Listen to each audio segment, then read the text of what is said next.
Hi, I'm Amelia. Today, I'm going to tell you my story. But before I continue, please like, share, and subscribe to hear more stories like this.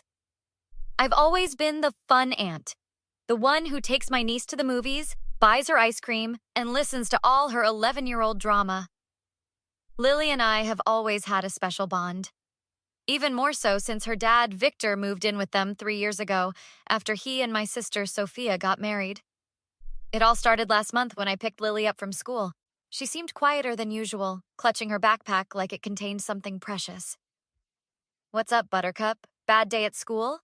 I asked, glancing at her in the rearview mirror. "No, school was fine," Lily mumbled, looking out the window. "You sure? Because you've got that face you make when Mrs. Peterson assigns extra math homework." That got a small smile out of her. "It's not school, Aunt Em. It's home stuff." "Home stuff? Like what?" "Like Victor stuff." "Did something happen with your dad?" Lily fidgeted with her backpack zipper. "He's not my real dad." "I know, sweetie, but he's married to your mom now. What's going on with Victor?" "He's different when you're not there." "And when mom's at work?" My hands tightened on the steering wheel. "Different how, Lily?" "He says mean things. He throws stuff. He calls mom stupid when she's not around." "Has he ever hurt you or your mom?" "No, not like hitting or anything. He just scares me sometimes." I pulled into a parking lot and turned to face her. "Lily, this is really important. You need to tell me exactly what's happening." She looked at me with those big brown eyes. "You wouldn't believe me if I told you. Mom doesn't. She thinks Victor is perfect. Try me. He has these rules. So many rules. And if we break them, he gets so mad. He threw my art project in the trash last week because I left my colored pencils on the table. He called it worthless junk and said I needed to learn responsibility." My blood began to boil. "Does your mom know about this?" I tried to tell her, but Victor said I was exaggerating, that I just wanted attention, and Mom believed him. "Aunt Em," Lily whispered, "you need to see it for yourself. You'll understand at night. That's when he's the worst." "What do you mean?" "Come over for dinner tomorrow. Then say you're leaving, but don't really leave. Hide and watch. Please?" I stared at my niece, this child asking me to spy on her stepfather. It seemed extreme, but the fear in her eyes was real. "Okay, Lily, I'll figure something out."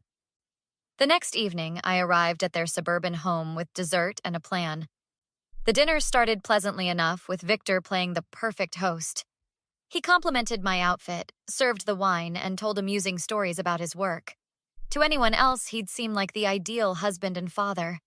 But I noticed things. The way Sophia checked with him before speaking.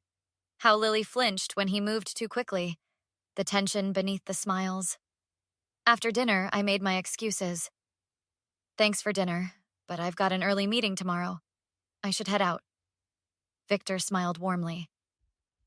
"Always the workaholic. Drive safe, Amelia." I hugged Lily goodbye, whispering in her ear, "I'll be back." I left loudly, making sure they heard my car start. But instead of driving away, I parked down the street and walked back.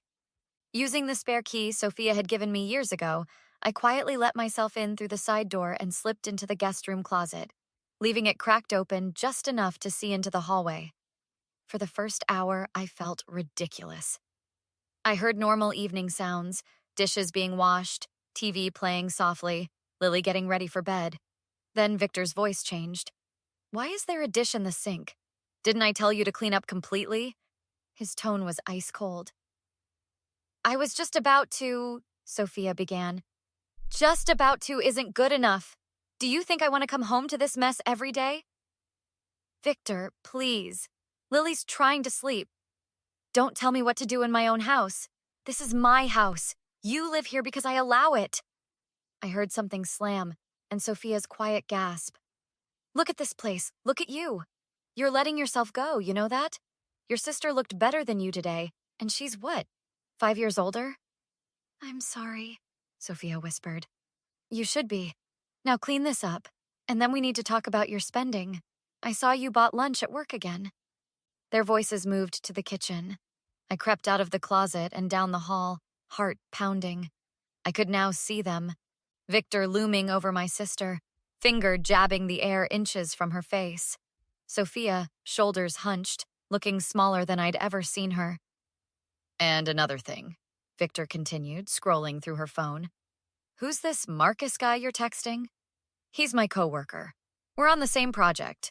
Well, you're texting him an awful lot for just a coworker. It's work-related, Victor, I swear. Delete him, now. But the project... Delete him! Sophia took the phone with trembling hands and did as she was told. I was about to retreat when I heard Lily's door open. She padded down the hall in her pajamas, stopping when she saw Victor and Sophia. I can't sleep, she said in a small voice. Victor's demeanor changed instantly, a mask of fatherly concern sliding into place. Princess, it's late. Go back to bed. But I heard... You heard nothing, Victor snapped, then softened again. Go to bed. Lily looked at her mother, but Sophia just nodded. Listen to your father, Lily. He's not my real dad, Lily muttered, turning away. Victor's hand shot out, gripping Lily's arm. What did you say? Nothing. I'm sorry. That's what I thought. Now go to bed before I take away your art supplies for good. As Lily hurried back to her room, I retreated to the closet, mind racing. This was worse than I imagined. The psychological abuse, the control, the threats. I needed to get them out of there. The next morning I called Sophia. Hey, can we meet for coffee? Just us? I don't know, Em. I have a lot to do around the house.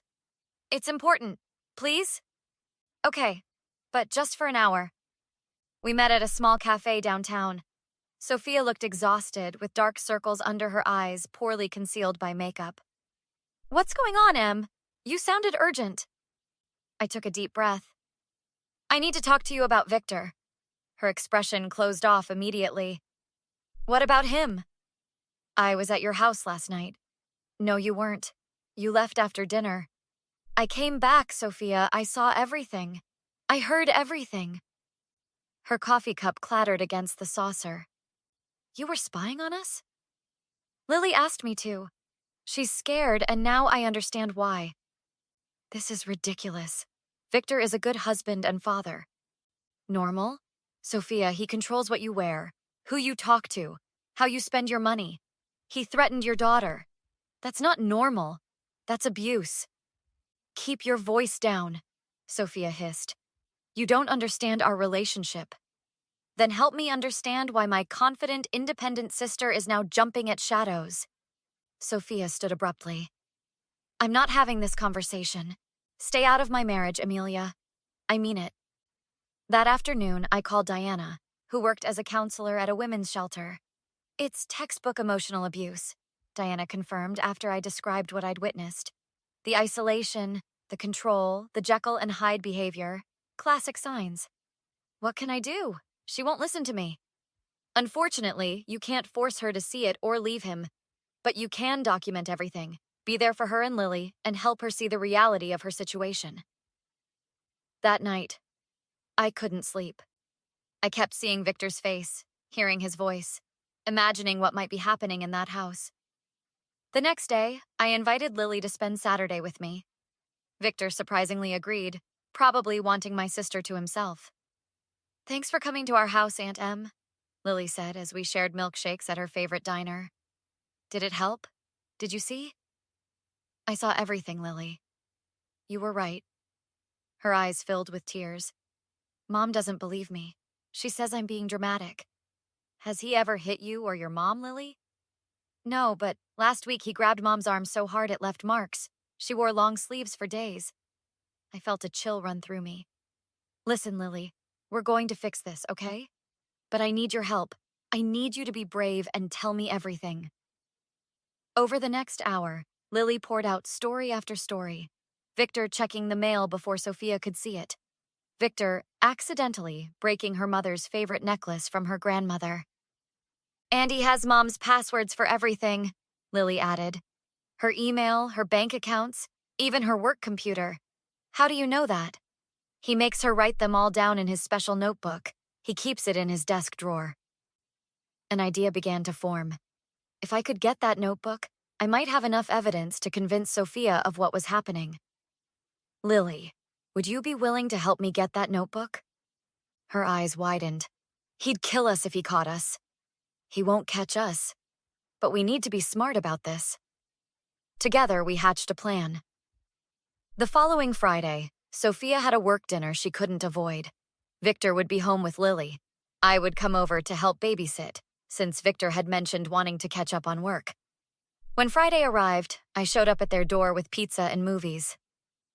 "You're a lifesaver, Amelia," Victor said, all charm. "I've got a proposal due Monday." "Happy to help. Lily and I will stay out of your hair." As planned, Lily and I made a big show of watching movies loudly in the living room. After the first one, Lily complained of a stomachache, our signal that Victor had retreated to his home office. "I'll get you some medicine," I said loudly enough for Victor to hear. Then I whispered, "Is he in his office?" Lily nodded. "With headphones on. Perfect. You know what to do." Lily went to Victor's office door and knocked. "Dad, my stomach really hurts." I heard him sigh heavily. "What do you need, Lily?" "Can you come check my temperature? Aunt Em can't find the thermometer." As soon as Victor left his office, I slipped inside. The notebook was exactly where Lily said it would be. I quickly took photos of every page with my phone. Passwords, account numbers, controlling rules for Sophia and Lily, even a page titled Punishments for Disobedience. It was chilling. I had just returned the notebook and exited the office when Victor rounded the corner. "What are you doing?"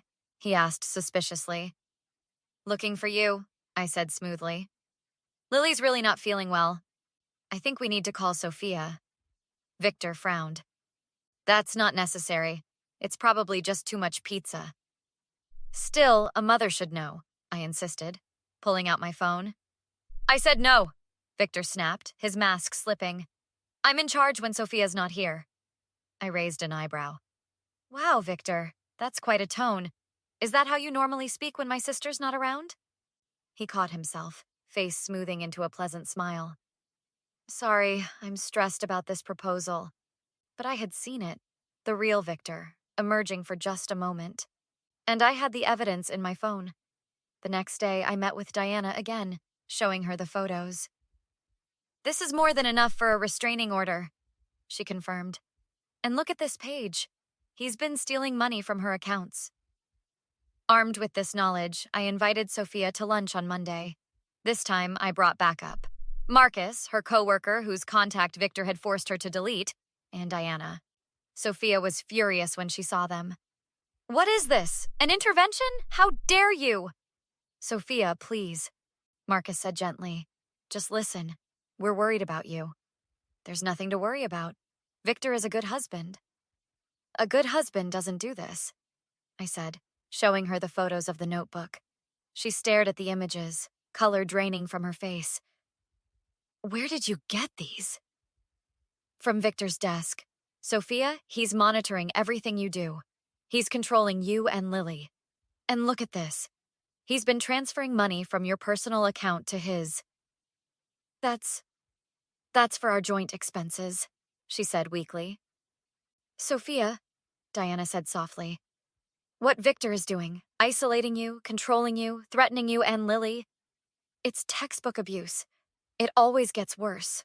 Never better." "He hasn't hit me," Sophia protested. "He grabbed you hard enough to leave bruises," I reminded her. "That's physical abuse." I could see the cracks in her denial. "I don't know what to do," she finally whispered. "Where would we go? How would we live?" "You'll stay with me," I said firmly. "And we've already spoken to your boss. He's ready to support whatever you need." Tears spilled down her cheeks. What if he follows us? What if he tries to take Lily? That's why we're going to get a restraining order, today. And with this evidence, we have a strong case. That afternoon, we went straight from lunch to a lawyer's office, then to the courthouse. By evening, Sophia had a temporary restraining order, and we were packing essential items from her house while Victor was at work. The look on his face when he was served with the restraining order the next day was something I'll never forget. The mask completely fell away. revealing the monster beneath. He raged, threatened, then begged. But it was too late. The evidence was damning, and with the financial fraud documented, he faced potential criminal charges as well. 2 months later, Sophia and Lily were settled in my guest rooms, rebuilding their lives. The divorce was proceeding, with Victor fighting every step but losing ground as more of his manipulations came to light. His company put him on leave when they discovered he'd been using company resources to monitor Sophia's work communications. His carefully constructed image was crumbling. "I can't believe I almost lost myself," Sophia said one evening as we sat on my balcony, watching Lily draw in the living room.